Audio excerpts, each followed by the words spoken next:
Bueno, buenas tardes a todos.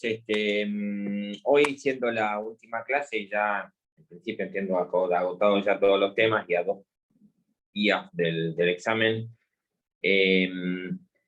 La idea era, y de acuerdo al cronograma, destinarlo a repaso. De modo tal que lo que vamos a hacer es yo someterme a preguntas que ustedes quieran hacer, obviamente, de los contenidos del examen, ¿no? Mientras tanto, les voy comentando algo que probablemente ya lo sepan. El examen, teniendo en cuenta que es en forma virtual y que lo hacen desde sus casas o donde sea, y obviamente con a disposición todo el material que ustedes quieran, no esperen un examen con preguntas, digamos, eh, conceptuales a nivel, díganos, concepto de tal cosa, no sé, de jurisdicción. No, y obviamente que no, porque eso, sin haber estudiado, van a probar, ¿sí?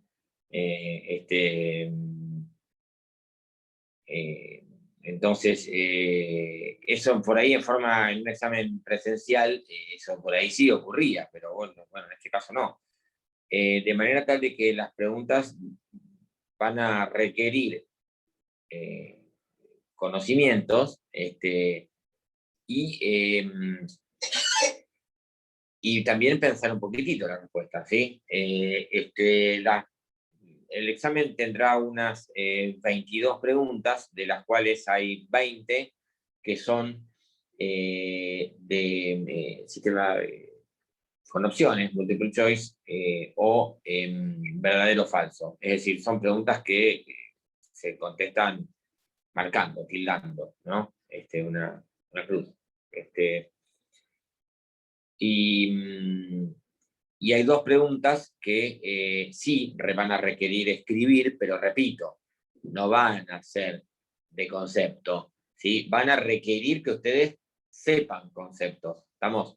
Entonces, van a ser cuestiones, casos prácticos prácticamente, a resolver, en función de conocimientos, obviamente, de conocimientos de temas que entran en esta parte de la materia. Normalmente la evaluación es normalmente general, ¿sí? Es general de todo el examen. No. Les pido por favor que no piensen, si son 22 preguntas, entonces con tal porcentaje de preguntas apruebo. No. Y normalmente las preguntas de desarrollo tienen un puntaje, normalmente no, siempre, tienen un puntaje mayor, ¿sí? En las preguntas estas de las que llamamos de desarrollo, ¿no? Donde ustedes tengan que escribir un poco, no demasiado, no tienen que extenderse demasiado, ahí, ahí, bueno, veremos y ahí se ve si saben realmente o no saben. En las otras también, pero bueno, en las otras por ahí puede haber un factor suerte. No en todas, obviamente, porque realmente si contestar digamos, al voleo todas y acertarle sería verdaderamente una casualidad. Pero acá se evalúa en las preguntas de desarrollo, cómo están, cómo están en cuanto a los conocimientos. Otra cosa que también se evalúa, y esto a partir de la experiencia del año pasado con los exámenes con esta modalidad, es el tenor de las respuestas. Les digo porque muchos optan por googlear respuestas posibles, generalmente ponen cosas equivocadas, y además claramente se nota uno de que lo copiaron. Es decir, googlearon algo, y es más, yo lo que hago es probar, googlear la cuestión, y lo primero que me aparece es la respuesta que ustedes dieron. Entonces, evidentemente, la buscaron por ahí. Es decir, no la pensaron o no la hicieron ustedes en función de los conocimientos que tengan. Eso también se evalúa, ¿sí? A nosotros, por ejemplo, no en esta materia, en otra, yo soy también adjunto de Derecho Procesal Civil.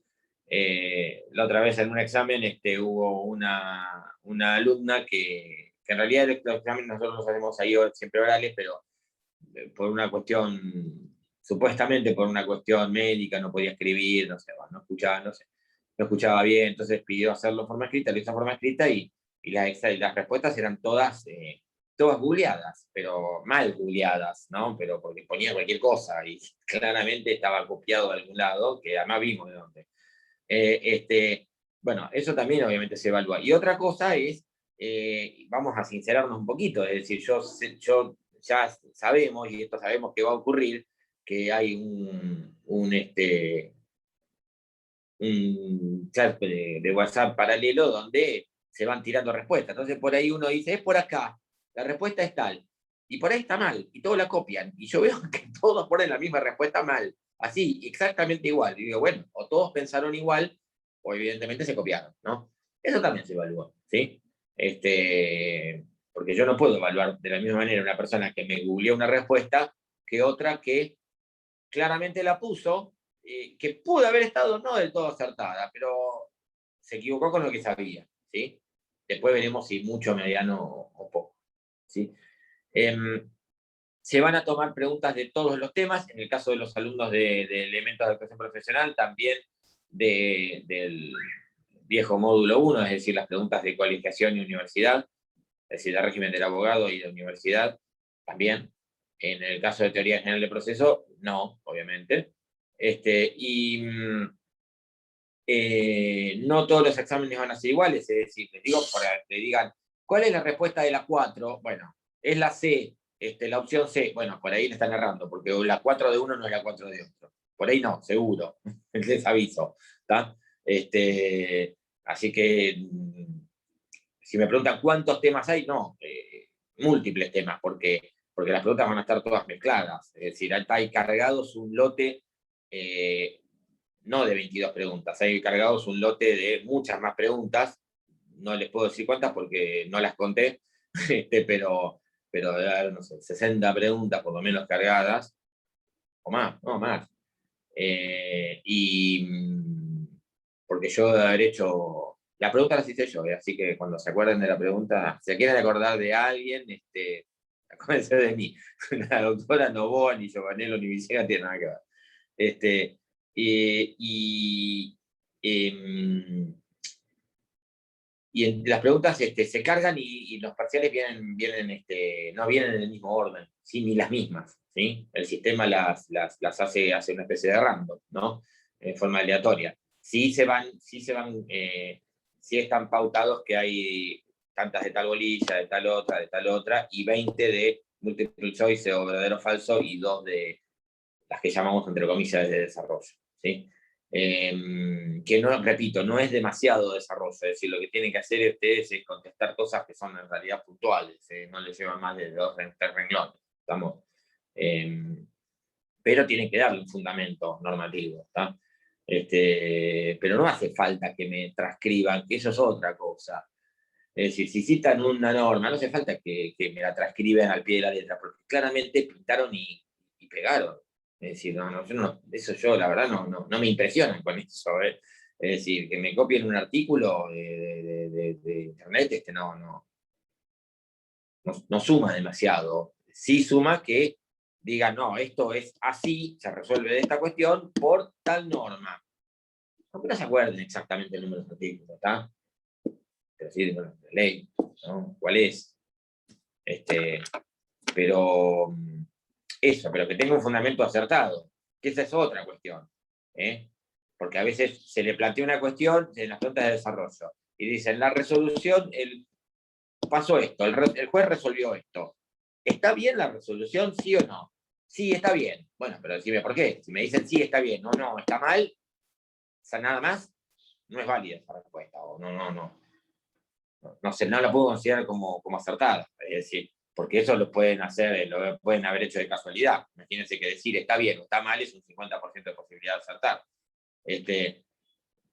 Si es válida, si dicen está bien por esto o está mal por esto. Bueno, no sé si tengo preguntas. Doctor, Sí, doctor, yo le sí, quiero hacer una consulta sobre el tema de la prórroga de la competencia. sí, No alcanzo a entenderlo bien. bien. Es Bueno, prorrogar la competencia y si me puede dar un ejemplo. no, prorrogar es, para que vos entiendas, prorrogar es, la competencia es cuando el proceso se desarrolla ante un juez que no es el que correspondería que haya intervenido, de acuerdo a las reglas de competencia. Es decir, El juez natural eh, sería. eh, sí, sí, sí, lo que pasa es que el concepto de juez natural por ahí pasa más por otro lado, es decir, porque en realidad el juez natural pasa porque es el juez que la ley previamente establece en cuanto a que vos no podés ir ante un órgano o un tribunal especial, específico para esa cuestión. A ver, la ley, lo que dice el Código Procesal, lo que dice es, para cada caso, cuál es ante qué juez se tiene que tramitar ese proceso. Entonces vos agarrás el artículo 5, por ejemplo, dice, en el caso de acciones, no sé, de personales, el lugar de cumplimiento del contrato, celebración del contrato, domicilio del demandado a elección del actor. En el caso de los acciones reales, el lugar donde estuviera el inmueble del demandado, elección del actor o domicilio del demandado, elección del actor. Entonces te dice cada caso dónde. ¿Sí? En el caso de los delitos, de cuasi delitos, el lugar donde ocurrió el hecho o el lugar donde del domicilio del demandado a elección del actor. Entonces, el tema es que la ley te dice cuál va a ser el juez competente en cada caso. En principio, las partes lo que tienen que hacer, la parte actora, mejor dicho, lo que tienen que hacer es iniciar el proceso en el juez que le corresponde, que le toca, para que ustedes entiendan, de acuerdo a lo que la ley dice. ¿Tá? Si le toca al de, a ver, si inicia un juicio por un accidente de tránsito que ocurrió en Mar del Plata y el demandado tiene domicilio en Mar del Plata, obviamente el juez competente va a ser el juez civil y comercial de Mar del Plata, en un juicio de daños y perjuicios, ¿no? Originado en ese accidente de tránsito. Ahora, supongamos que elige la actora, no sé, por comodidad, porque por ahí la parte actora vive en La Plata, ¿no es cierto? Entonces a él le resulta mucho más cómodo, que su abogado de confianza está en La Plata, iniciarlo en La Plata. ¿Está claro? Entonces, lo inicia en La Plata, el juez no dice nada, se corre el traslado de la demanda y cuando la recibe el demandado en Mar del Plata, dice, va a ver a su abogado y el abogado le dice, no, esto tendría que haber tramitado en Mar del Plata. Entonces el demandado le dice, ¿y podemos hacer algo? Sí, podemos plantear la incompetencia. Que ustedes ya van a ver o vieron que se puede plantear ante el mismo juez, lo puede ir a plantear a La Plata, declinatoria, o en Mar del Plata, inhibitoria. ¿Sí? Ahora, supongamos que el demandado no dice nada, tácitamente, y va y contesta la demanda en La Plata, se la aguanta, no dice nada, por desconocimiento, porque no quiso plantear la cuestión, por lo que fuera. Entonces, en ese caso, tácitamente se prorrogó la competencia, se desplazó la competencia. Él eligió el demandado, la actora tácitamente eligió ir a tramitar el proceso a La Plata, y con eso desplazó, cambió, mudó la competencia. Y el demandado tácitamente también, al no decir nada, mudó, es decir, prorrogó esa competencia. Pero también puede ser de que lo hayan hecho en forma expresa. Muchas veces en los contratos se pacta una cláusula de competencia y por ahí el contrato lo celebraron en Mar del Plata, se cumple en Mar del Plata, pero pactan que todas las cuestiones que se originen en este contrato se van a ventilar en la justicia ordinaria de Dolores. ¿Tá? Entonces, ahí expresamente pactaron desplazar, mudar la competencia. Ojo que esto significa prorrogarla, ¿sí? Llevarla de un lugar a otro. Es decir, de un lugar distinto del que la ley disponía que correspondía. ¿Está claro? La ley dice, era ese Mar del Plata, y las partes expresamente, en un convenio, o tácitamente, la actora porque planteó la demanda en un lugar que no era, que no correspondía, y el demandado, porque contestó la demanda sin decir nada, prorrogaron la competencia. ¿Está claro? A ver. Bien. Ya vamos con la primera pregunta, que no la había visto. Doctor, en el caso de que el Estado Nacional realice una acción contra un privado de otro país limítrofe, ¿puede haber mediación? A ver, no. Si el Estado Nacional inicia un proceso contra un ciudadano extranjero, sea persona física o jurídica, independientemente que sea limítrofe o no, eso no interesa, no hay mediación porque las causas en las cuales el Estado es parte están exentas o excluidas de la ley de la mediación. ¿Sí? Después, la última dice, y ahora después voy con la primera, me queda una duda, si en materia de consumidor rige mediación prejudicial obligatoria u optativa, o sea, solo como etapa de consideración o se realiza en la OMIC. Y ahí la primera dice, ¿podríamos dar una repasada general del derecho del consumidor? Porque lo vimos muy por arriba. Bueno, a ver, como tienen relación una pregunta con la otra, vamos por partes. Y las vamos a contestar juntas.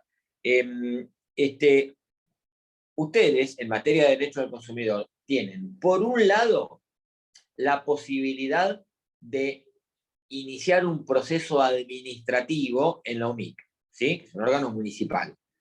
Ahora, ese proceso administrativo no es obligatorio, es optativo. ¿Está claro? Y no es la mediación. ¿Estamos? No es un proceso judicial, porque es ante un órgano municipal, no es la mediación prejudicial obligatoria, nada que ver. Es un proceso exclusivamente administrativo. Las sanciones, la resolución que se dicte, en el caso que fuera una sanción, por ejemplo, la ejecuta la municipalidad. Está claro, no la ejecuta el, entre comillas, damnificado, ¿sí? Y además es un proceso optativo, es decir, yo consumidor no estoy obligado a ir a la OMIC antes de un proceso judicial. Si quiero lo hago, buscando una respuesta un poco más rápida, y si quiero no hago nada, ¿sí? Si yo elijo ir, ya sea porque fui a un proceso administrativo y no tuve respuesta, o porque directamente digo, no pierdo tiempo en OMIC, e inicio un proceso judicial, ¿sí?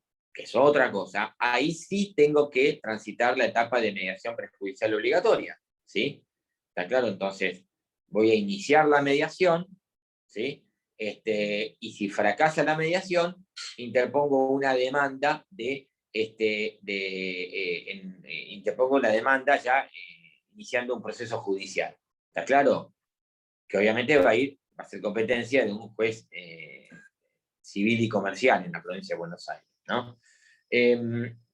Lo que nosotros en esta materia no vemos las cuestiones de fondo de la ley de defensa del consumidor, porque eso lo van a ver en otra materia, particularmente en contratos. No sé si ahora tienen una materia específica en el nuevo plan, que es de derecho del consumidor.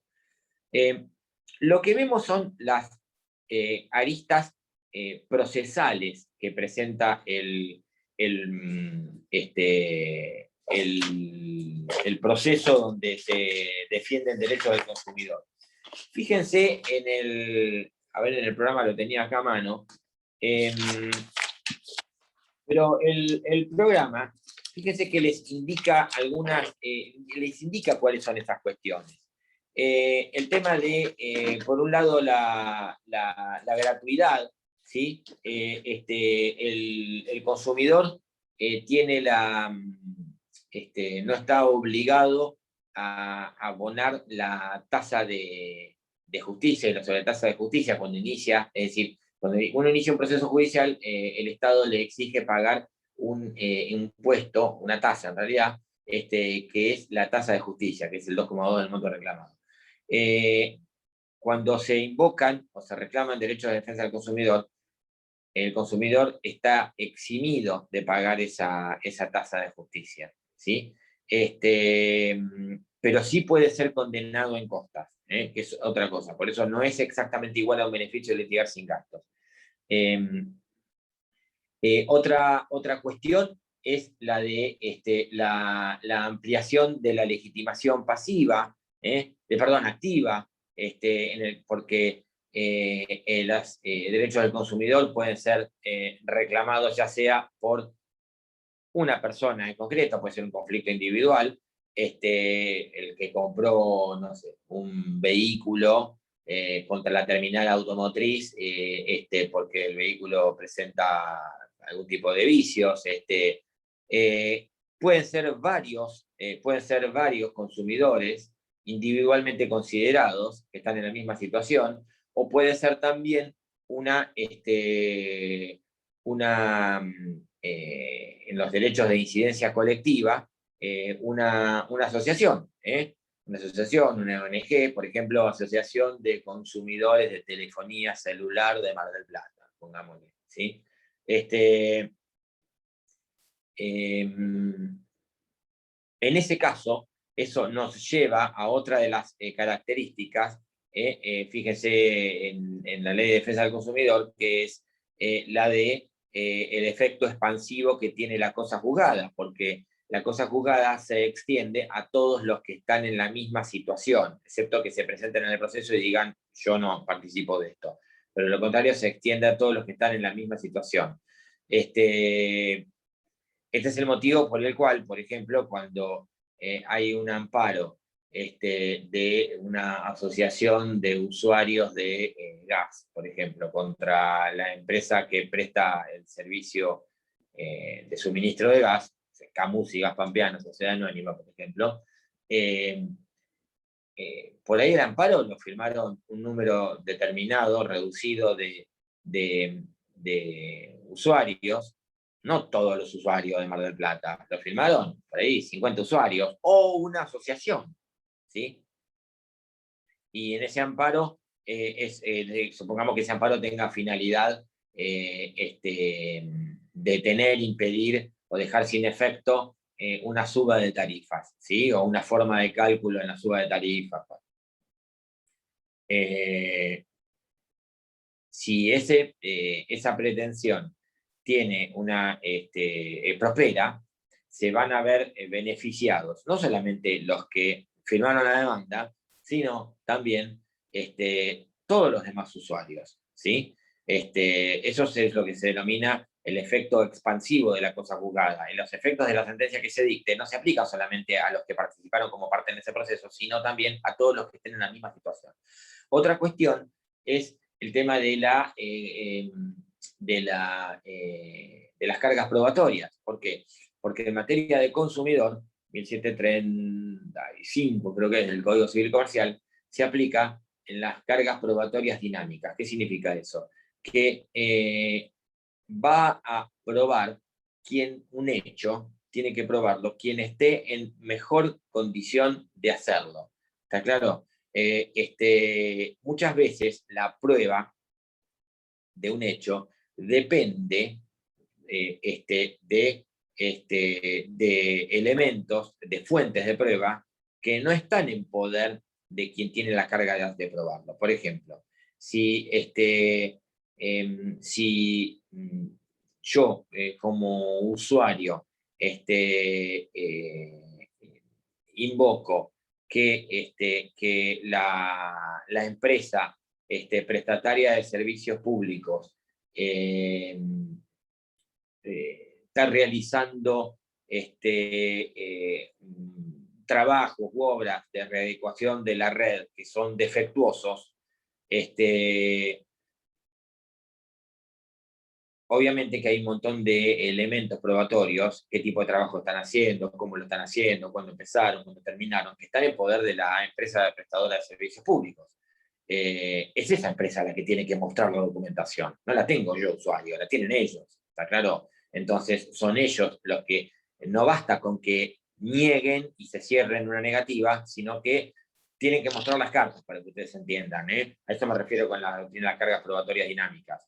La doctrina de las cargas probatorias dinámicas nació fundamentalmente con la mala praxis médica, porque toda la documentación médica, de historia clínica, está en poder del hospital, sanatorio clínico, etc., o del médico. ¿Sí?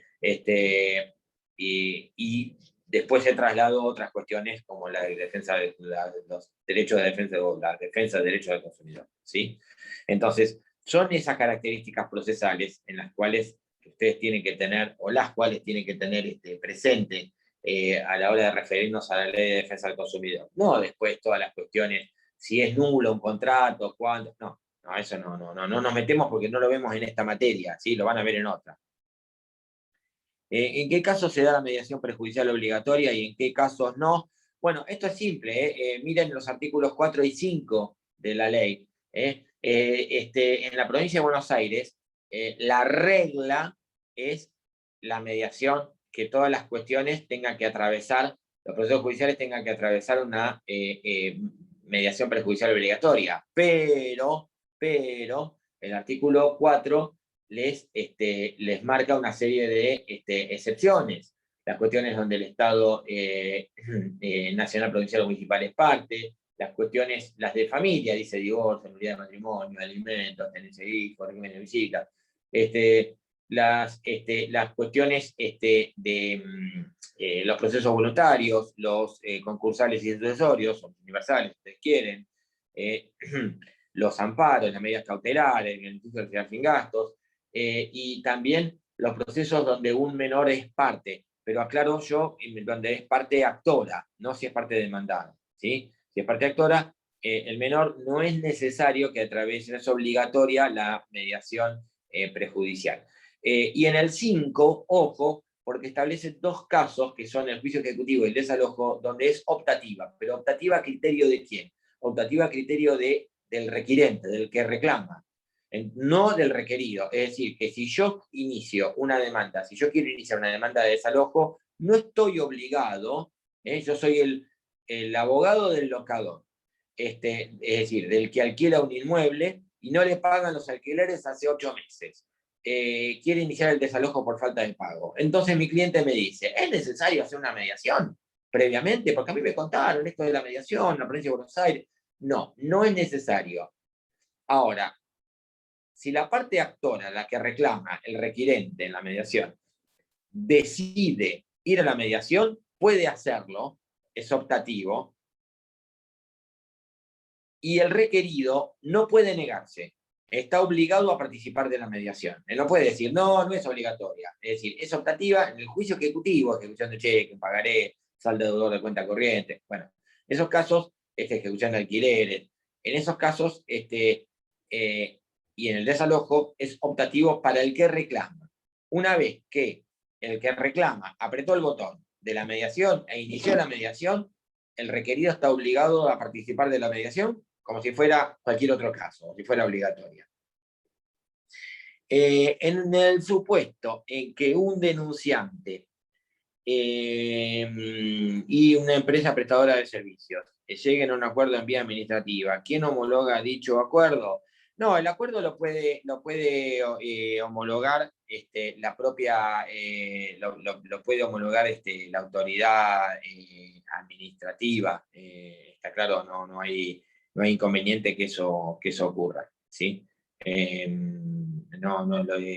Obviamente, pero lo que sí, en el caso de ejecución, lo van a tener que ejecutar judicialmente.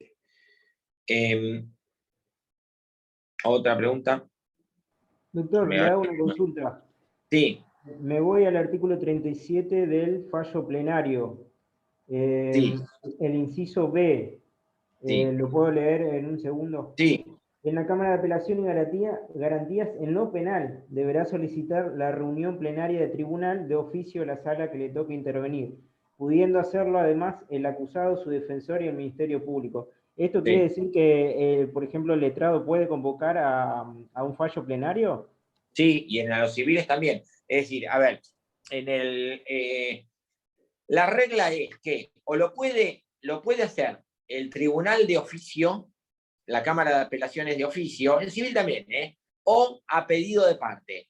En el caso de un proceso civil, lo puede hacer la Cámara Civil y Comercial de oficio si advierte la Cámara, sin que nadie lo pida, que hay criterios discordantes entre las distintas salas, criterios discordantes sobre la misma cuestión, o sobre distintas cámaras, porque en La Plata, por ejemplo, hay varias cámaras de apelaciones, primera, segunda, tercera, cada una con sus salas, acá hay una sola con 3 salas, ¿no?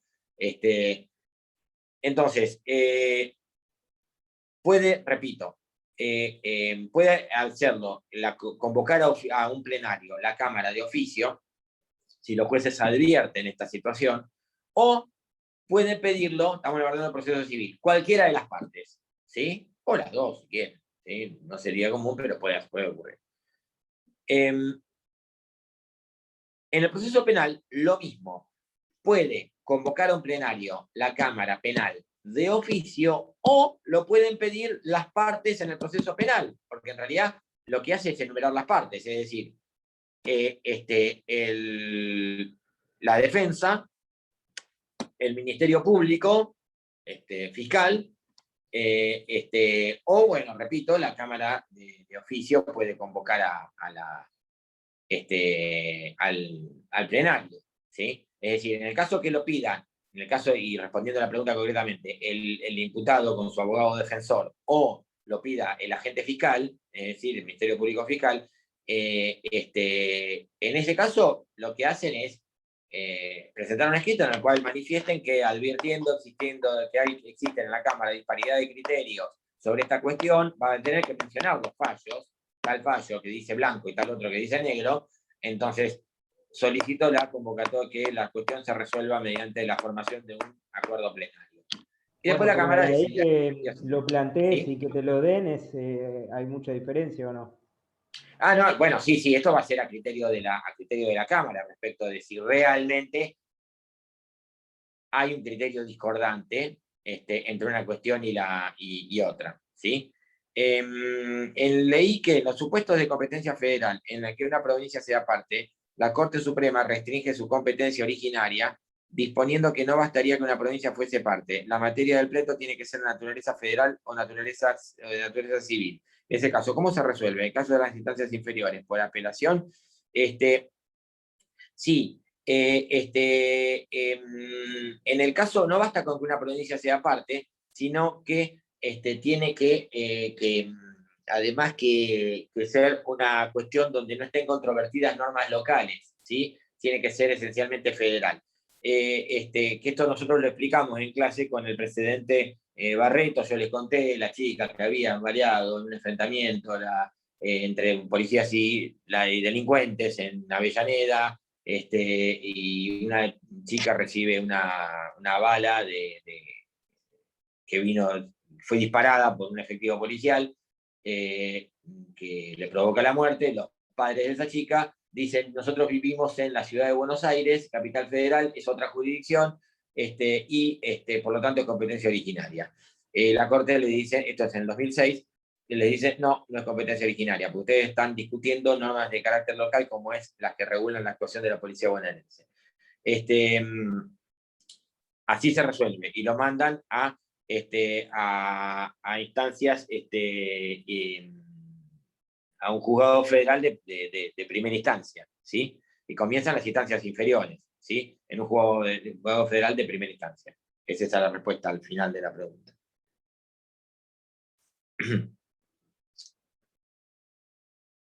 Bien, ¿otra?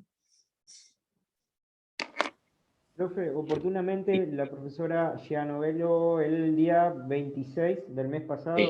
nos dio la unidad 6.1.2 y punto 3. Me quedó una duda porque mucho no lo entendí. Diferencia entre juicio y proceso. Bueno, en realidad el proceso es todo. Es decir, en realidad es una diferencia terminológica, porque la palabra juicio, la verdad, el Código Procesal la usa permanentemente, y de hecho habla en vez de hablar de proceso ordinario, sumario, sumarísimo, habla de juicio ordinario, juicio sumario, juicio sumarísimo. Lo que pasa es que, hablando propiamente, el acto de juicio es el acto de juzgar, que es un acto procesal en particular, que es cuando después dicta una resolución judicial. Pero, ojo, esto es una discusión un poquito bizantina, ¿sí? Más terminológica que práctica. En el proceso penal, la diferencia está en que el proceso penal tiene una etapa de investigación, de instrucción, que es la instrucción penal preparatoria, y una etapa de juicio, que es la etapa donde verdaderamente se juzga a alguien. Ahí se ve clara la diferencia, ¿no? El proceso penal es todo, ¿no? De la primera etapa y la segunda, pero en realidad la etapa verdaderamente de juicio propiamente dicha es la segunda etapa, que es la que se hace en forma oral, o sea, delante de un juez o tribunal, y donde el fiscal acusa y el imputado se defiende. ¿Está claro? Pero el proceso arrancó el día que se hizo una denuncia. Estamos hasta la sentencia. ¿Sí? Todo fue el proceso. Igual no se vuelvan locos con esa diferencia, porque, repito, es terminológica. No van a ir por ahí las preguntas. Si tengan presente en esa bolilla cuál es el objeto del proceso, cuál es el objeto en el proceso contencioso, cuál es el objeto en el proceso voluntario. El objeto, no la finalidad. El concepto de acción, el concepto de pretensión. ¿Otra pregunta?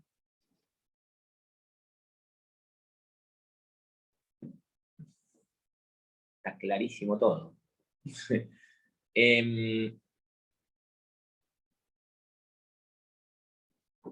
Sí, doctor. Sí. Yo tengo una pregunta acá con el tema de la competencia federal, que en el artículo 16 dice causas concernientes, nombra varias y dice entre los vecinos de diferentes provincias, y después cuando uno va al artículo 12 de la ley 48, da a entender como que se puede prorrogar, como que puede Tal ser... cual. Exacto. ¿Cómo es eso? No sé, me resulta un poco contradictorio. No, no, el tema es así.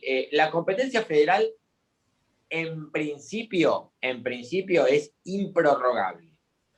Pero tiene esta excepción, que es la del del inciso cuarto del artículo 12, ¿sí? Las cuestiones de vecinos entre distintas provincias, provincia contra vecinos de otra, las cuestiones de provincia o vecinos con ciudadano extranjero y viceversa, ¿sí? Esas cuestiones, excepcionalmente, son prorrogables. ¿Está claro? Entonces, un proceso entre una persona que tiene domicilio en la provincia de Buenos Aires y otra que tiene domicilio en la provincia de Córdoba, no necesariamente tiene que tramitar en la justicia federal, puede tramitar en la justicia provincial siempre y cuando nadie haya planteado la incompetencia. ¿Está claro? Es decir, es prorrogable expresa o tácitamente, como explicábamos antes, ¿no? Es decir, el tema de la prórroga expresa o tácita se aplica, no interesa de qué competencia estemos hablando, ¿no? El concepto de... Entonces, es prorrogable, porque piensen ustedes que la verdad, no tiene demasiado sentido que solamente porque viven en distintas provincias tenga que tramitar la cuestión en el juzgado federal, cuando por ahí la cuestión es algo que no atañe realmente a la competencia federal, no afecta a los intereses generales de la nación. ¿Tá? Imagínense que sea un conflicto individual, particular, entre dos personas, que lo único que tiene de particular que tienen domicilio en distintas provincias, ¿tá? Pero no por eso va a ser federal. Imagínense, se lo estoy llevando a un extremo de conflictos entre personas que por ahí viven de uno y del otro lado del límite de la provincia. Si ustedes han andado un poco, no sé, hay lugares, no sé, en la provincia de Buenos Aires que los ciudadanos de Trenquelauquen, por ejemplo, están mitad en Trenquelauquen y mitad en La Pampa. A veces viven en un lado, trabajan en otro, y viceversa. Piensen ustedes entre capital y provincia, ¿sí? O entre Cava y provincia, que hay cuadras de diferencia, ¿está claro? Entonces, es común que viva en un lado, trabaje en otro. Entonces, una cuestión que es particular por solo hecho de que no tengan domicilio en la misma provincia, no puede generar un proceso de competencia, no necesariamente tiene que generar un proceso de competencia federal. Por eso es prorrogable, ¿sí? Esto es algo que, dicho sea de paso, el 116 lo tendrían que haber modificado en su momento, pero bueno, todavía está vigente. Y eso, doctor, eso se inicia directamente como con competencia ordinaria y adelante. Pero, claro, lo iniciás como con competencia ordinaria. Ojo, porque acá hay una zona, y esto estoy obligado a decirlo. Si ustedes me preguntan, bueno, a ver, pero en principio, ¿cuál es el juez competente? Bueno, en realidad la ley de Constitución dice que es de competencia federal, ¿sí? Entonces, si yo lo inicio en una competencia provincial, ¿podrían plantearme la incompetencia? Y la verdad que sí, podrían plantearse, ¿está claro? Pero si nadie plantea nada, si nadie dice nada, el proceso va a continuar, ¿sí? Y el juez tampoco puede decir nada. Me preguntan acá, ¿todos los fallos o resoluciones son apelables? Bueno, esto no lo vemos, te anticipo que no,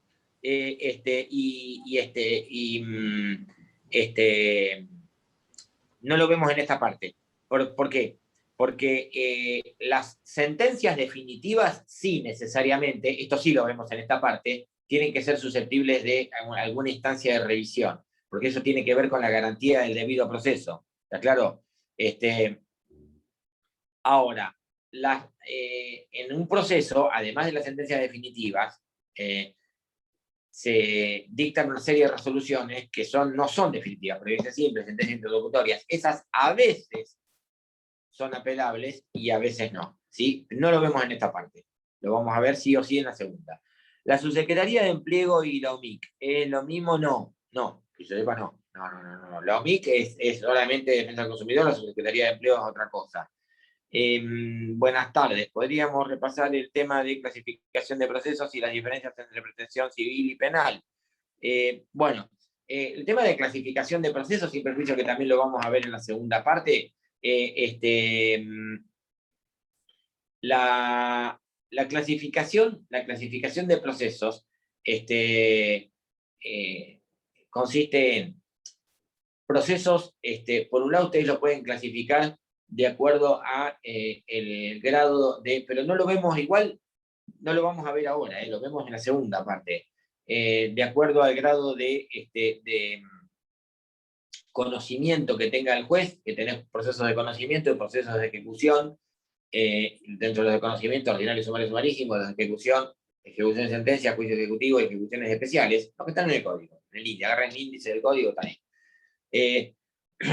Después, de acuerdo a la estructura que tienen o al trámite, hay procesos también de conocimiento, procesos de ejecución y procesos especiales, que todos tienen un trámite propio. Después, de acuerdo al órgano que interviene y decide, hay judiciales y arbitrales. De acuerdo a el grado de controversia o no que haya, hay contenciosos y voluntarios. De acuerdo al contenido, hay singulares o particulares y universales, ¿sí? Igual, repito, clasificación lo vemos en la segunda parte.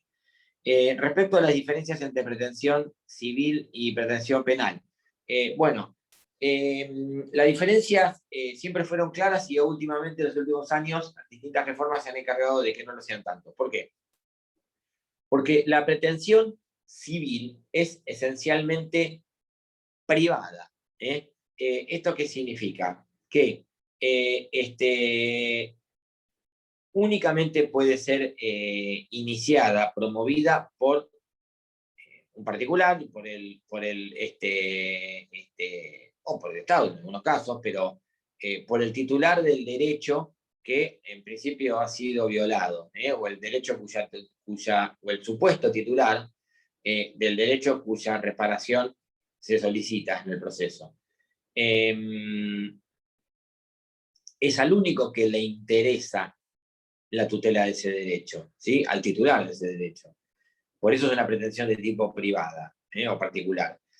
En el caso de la pretensión penal, en algunos supuestos muy puntuales, que son los casos de delitos de acción privada, como calumnia, injuria, competencia desleal, incumplimiento de asistencia familiar, en esos casos también la pretensión es privada. Pero en todos los demás, en el 99% restante, la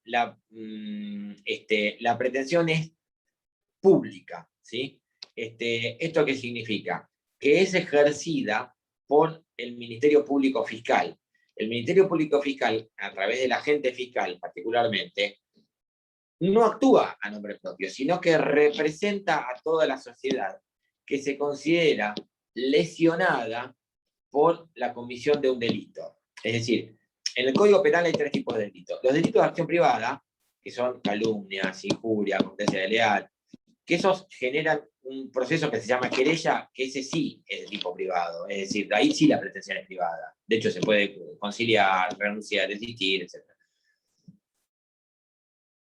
Después están los delitos dependientes de instancia privada, como por ejemplo las lesiones leves, las que se curan menos de 30 días, que basta con que la víctima diga, insto la acción penal, y ya a partir de ahí queda igual que todos los demás, y los delitos de acción pública, que son la gran mayoría, ¿no? Los delitos de instancia privada, dependientes de instancia privada, una vez que el lesionado, para que ustedes entiendan, dice, insto la acción penal, queda equiparado a un delito de acción pública.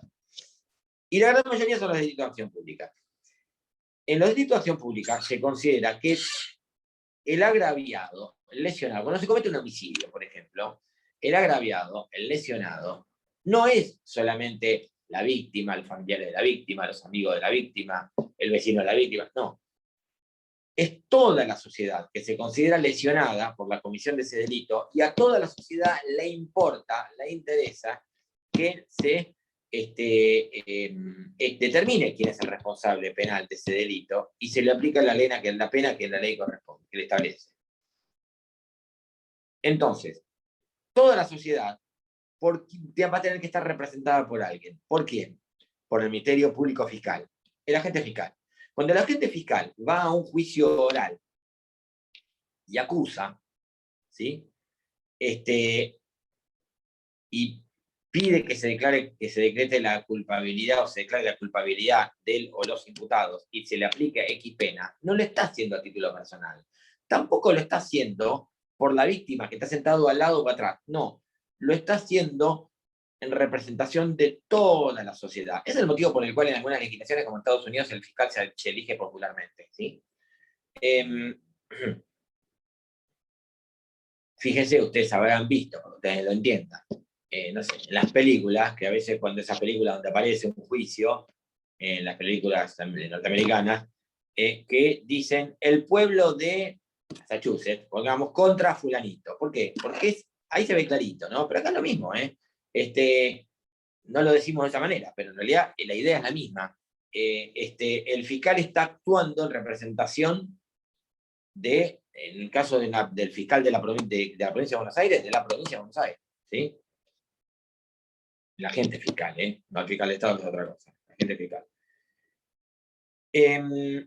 Esa es la diferencia fundamental entre la pretensión civil y la pretensión penal, que la pretensión penal es ejercida, es pública e interesa a todo el Estado. Ahora, esta explicación que yo les acabo de dar, toda la vida fue así, sin ninguna duda. Sin embargo, hace unos 5 años, 6 años, un poco más, hay una reforma del Código Procesal Penal de la Provincia de Buenos Aires que echó por tierra esta aplicación, esta aplicación fue desde que Colombia y América esto fue así.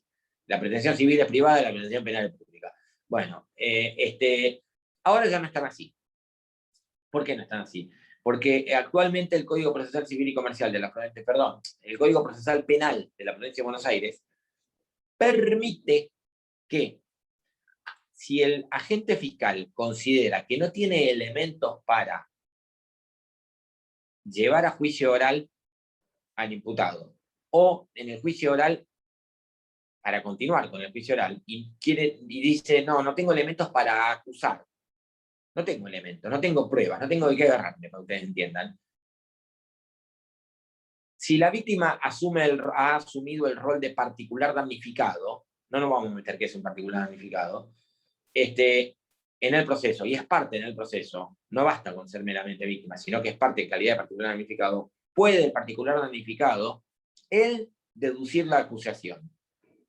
Esto, la verdad, formalmente es un disparate. Y llevarlo a juicio oral a su costa, es decir, el particular damnificado hace de fiscal. Les digo lo digo más para que ustedes me entiendan. A mí me ha ocurrido estar en un juicio oral penal, yo abogado del particular damnificado, al lado del fiscal, y el fiscal en el medio del juicio oral decidió que no tenía elementos para continuar con la acusación. Y dijo, yo me bajo del tren, para que ustedes entiendan. Te dejo a vos particular damnificado, te dejo solo. ¿Sí?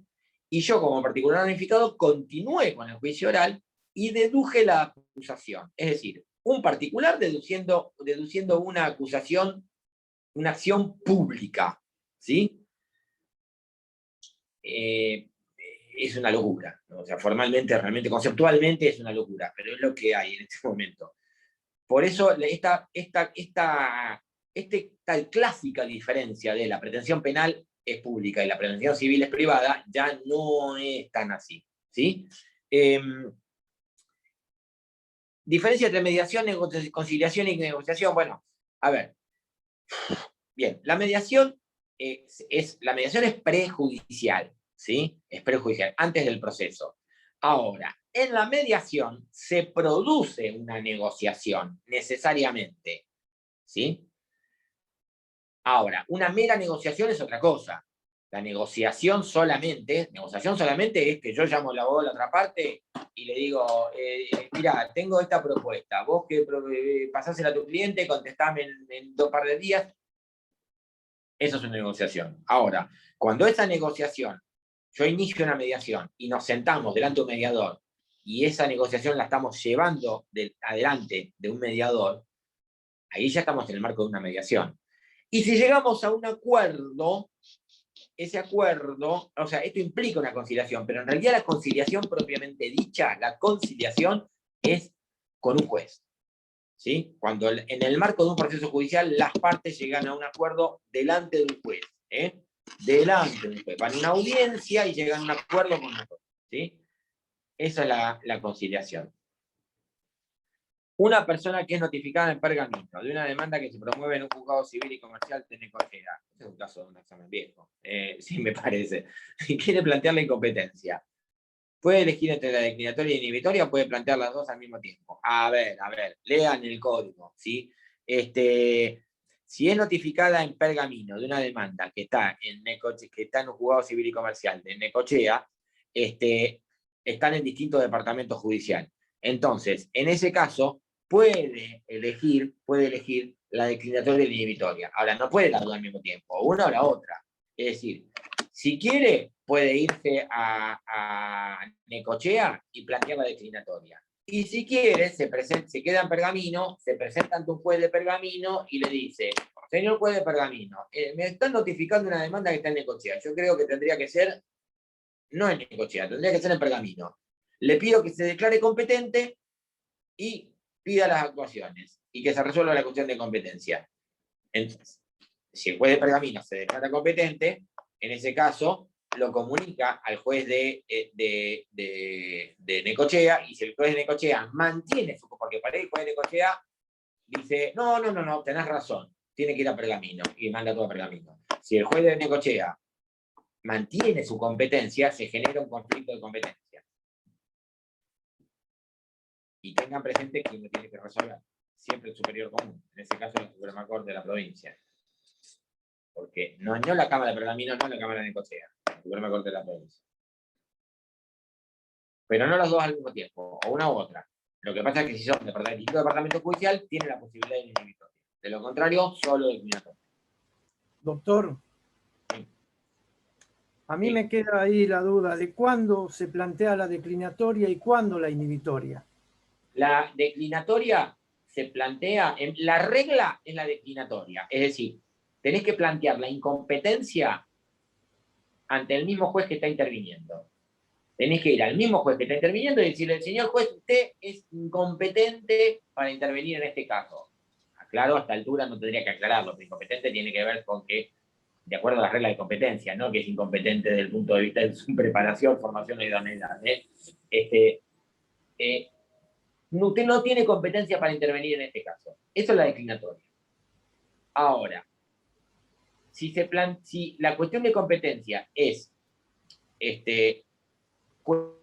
distinto departamento judicial, es decir, si el que plantea la cuestión de competencia entiende de que el competente debería ser un juez que está en otro departamento judicial, como en el ejemplo que daban recién, Pergamino y Necochea, entonces, o Necochea y Pergamino, entonces se va a presentar ante el juez que considera que debería intervenir, le pide que se declare competente, si no se declara competente, sonaste, le pide que se declare competente y plantea la incompetencia y le pide que él intervenga en ese proceso.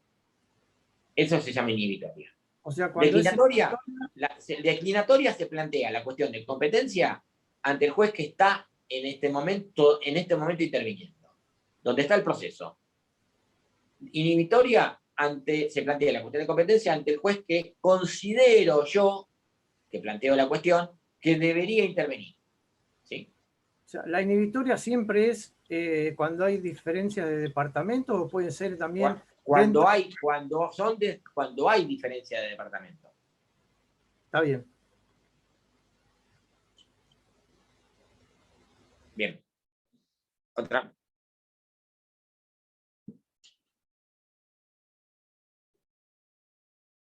Bueno. Vamos terminando entonces. Recuerden que el examen es a las 15 horas. El examen dura 1 hora. Si a las 15 horas se abre el examen y se cierra automáticamente a las 16. ¿Sí? Es decir, acá no hay como en la presencial, el examen presencial de deme un minuto más, estoy terminando la idea. No, se te cierra el sistema. No hay manera. No hay manera a quién decirle nada, a quién quejarse, a quién pedirle, a quién rogarle, a quién llorarle, nada. Se te cierra el sistema y se cerró. Punto. Y lo contestado está, y lo no contestado está. ¿Sí?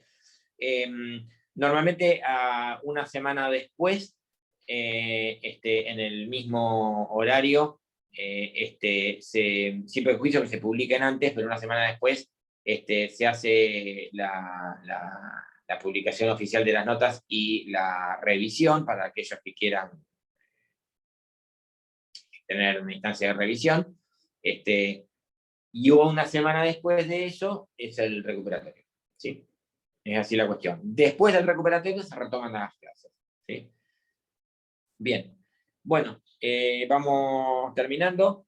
Muchas gracias a todos y suerte el viernes.